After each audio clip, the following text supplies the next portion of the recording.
have a meeting now in a few minutes with Lance from Diickson Properties. And they've been in the game for a while, like more than 40 years in the game. Business belonged to his grandfather, and now he's in charge of running things. And like there's impressive stuff that they're doing over there. And yeah, we're just talking to him. So he's what you call a principal. A principal, like I explained in the previous video, is somebody that runs a real estate company. So they oversee the business and stuff like that. And you answer to them. They're essentially the boss. So he's the principal. Should be wonderful.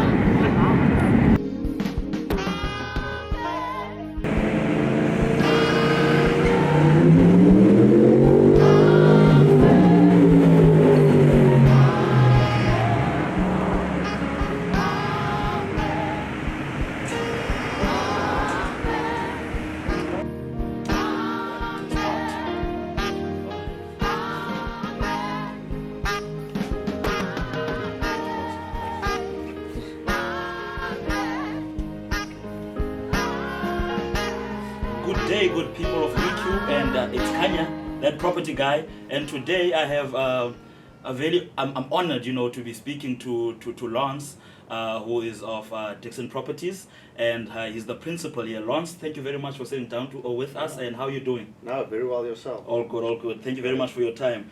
Just gonna jump into it straight. No problem. Could you tell us the story of how you got into real estate? Yeah, for me, real estate has been part of my life. So I was born into it basically. I come from a family who is in real estate like forever.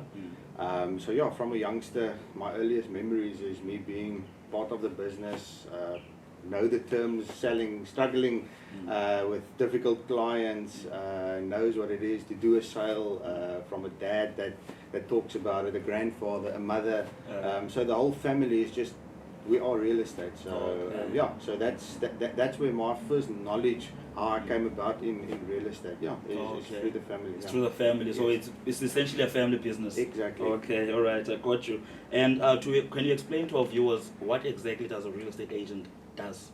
Yeah, so the plain and simple answer is your job as a real estate agent is to find a willing seller and a willing buyer and facilitate the process in between. So, and there's ways that you can do it differently than the competition, but that's essentially what you are doing. You're bringing, you're taking a potential seller and taking a potential buyer and bringing the two together. Yeah, so that is your job essentially as a real estate agent. It seems like a simple job, eh? No, very simple but very difficult.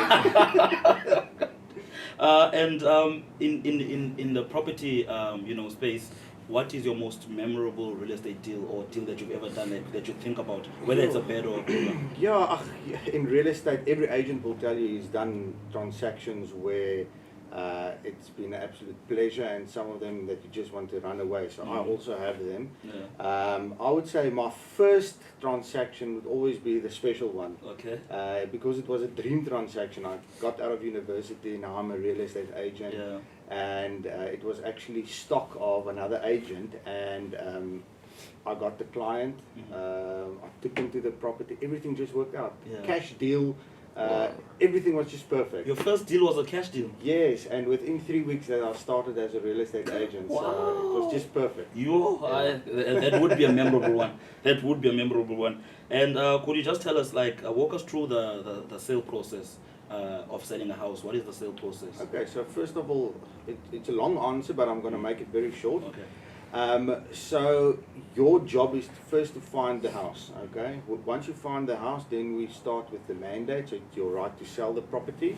After you've got the mandate signed, then you can start advertising. From there, you'll find a potential buyer. You'll get them qualified to see that they can buy the property. You'll do the viewing. From there, you'll do the contract. And then once you're done with the contract, you'll start with the financing options. So that may be through a bond or cash or whatever the clauses may read in the contract. Okay. Once bond approval is received, or the client receives his bond, then we will pass the file on to the attorneys, and they will start with their process, where they start with the transfer fees, the bond the transfer process, and the bond process, and they will revert back to to the client and to us, and then they will take it further with the deeds office. And ideally, how long does this whole process take? I've done transactions where in a month everything is sorted, and then I've done transactions where it takes 6 months. Wow. So the average, I would say, is about 3 months you can work on now. But with COVID, it can take a bit longer because there's a lot of unpredictable factors. So the deeds office is closed again or they're open again, so you never know. So that whole process gets delayed. Okay, understood. And what is the worst deal you have ever had, and what did you learn from that? Sure, I've had a lot. Again, there's factors in real estate that you can't control, and I'm a control freak, and you can try and control all the portions of the sale. But if you've got a unwilling seller or an unwilling buyer, and everyone's willing in the beginning, but then when things start to not work out, they become unwilling and unreasonable. And then here's the agent is the one that takes the blame, even if it's not your fault. So what I try and do is, with every single sale that I'm in, try and think about those bad experiences and just over-educate my buyers and sellers from day one, so that you know that there's not issues. But for a new agent, mistakes, I've made a lot, and in real estate, with mistakes that you make, you pay for it. Simple. Straight from your pocket. And if you don't write in the stove is not in, and the guy goes to the property and he sees the stove, you don't know the wife actually bought the house for the stove. For you, it's just a stove. You need to pay for that specific stove. That's a simple example, but again, be over-educational from day one when you sit with your client. Educate them about the process, what to expect, what's inclusive in the transaction, what's not inclusive, so that you automatically get that whole structure sorted from day one. So always be thinking ahead about problems. So in your mind right now, you don't have a specific deal that you would rate the worst.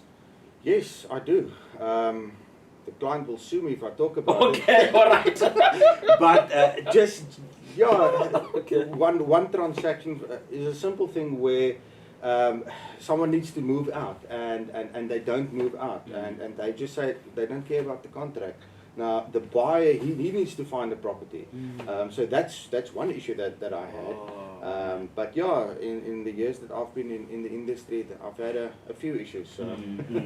But everything is sorted out. So that's the most important. That's wonderful. And who pays the real estate agent? The simple answer is yourself, but you need to put the work in to get paid. But the right answer will be your money will come from the seller, okay? But the seller will pay, get his proceeds from the attorneys, and they will just deduct it from his amount. Okay, so you'll get a commission statement from the attorneys, and that will tell you what your commission is, and that will be paid to your company who you work for, and they will obviously need to pay all the taxes that needs to be paid, because you need to do that, and then you get your paycheck. Okay, so essentially from the seller. From the seller, yes. Right. Okay, understood. And what is the most common mistake you see sellers or buyers make, like when you just think about it? Yeah, again, we're in the market now where everything is price sensitive. So everyone goes about shopping to find the best deal, to find the cheapest agent. But everything is not always price sensitive. So I've got that saying, you get what you pay for. If you just take the cheapest option, it's not that you're going to get the best service. It's not going to get that you get the hand that you need throughout the process. So yeah, definitely. Look at all the options on the table, what the brand is, what the agent, the experience. That's very important, because you want experience. If you're dealing with a new agent, who's the company he works for, what's the track record of the company. That's everything that's important when you want to sell your property, because as a seller, I believe, or when I sell something, that I want a smooth process. It's a nice experience to sell a property or to buy a property. And the agent facilitates that whole process. So if you've got the wrong agent, everything can turn sour very quickly. All right, gotcha. And currently, as the property market stands in South Africa, what would you say, as the property expert, like, are we in a buyer's market or are we in a seller's market? Difficult question. The market is changing every single day. I think the South African market is one of the most unpredictable markets at this stage. I would say, my opinion, as the market is now with the interest rate, it's definitely a buyer's market. But after lockdown, it was a buyer's market because to get a loan, it was quite cheap to buy a property. So people tend to rent and pay 10,000, but they can buy a property and pay 8,000. Then about 4 or 5 months after that, we saw a change in the market again, where everything is price sensitive again. Owners see, listen, I can get more for my property, so they put the prices up. But as it stands now, I would definitely say it's a buyer's market. Yeah. Okay, got you. Last question: what does one need to do to run a successful real estate agency? A lot of things, but I would say the most important is the will to succeed, that desire. Because you need to be self-motivated to do real estate. If you think about it, you're going to do real estate and you're going to give up an income, a steady income, to receive nothing. You need to work very hard to receive something small. You need to work every single day for 3 or 4 months just to get a paycheck at the end of 5 months. That is what makes real estate difficult. But if you've got the desire to succeed, you will make it. You will make it, because when you only do telephone canvassing, for instance, or cold calling, that we call it, that if you phone 5 clients, you need to phone 10. You've got the desire to succeed. I'm going to go and do door knocking. I'm going to do everything that I need to do to make it in the industry and do it better than the guy next to me. Because if there's one house, they will choose me and not you, or they will choose you and not me. I need to make myself that agent that they're going to choose. So absolutely the desire to succeed, and then you will make it. I understand. All right. Thank you very much, Lance. Awesome. It's been a pleasure chatting with you. Thanks, man. I wish we had more time. Yeah. But I'm sure we'll bring you on to the show again once you find time in your schedule. Awesome. It wasn't easy finding time in your schedule of yours. But thank you very much for doing it. Awesome. People, you heard it. You heard it from here. Property Talks. Thank you very much for joining us, and join us on the next episode of Property Talks. It's Anya, that property guy.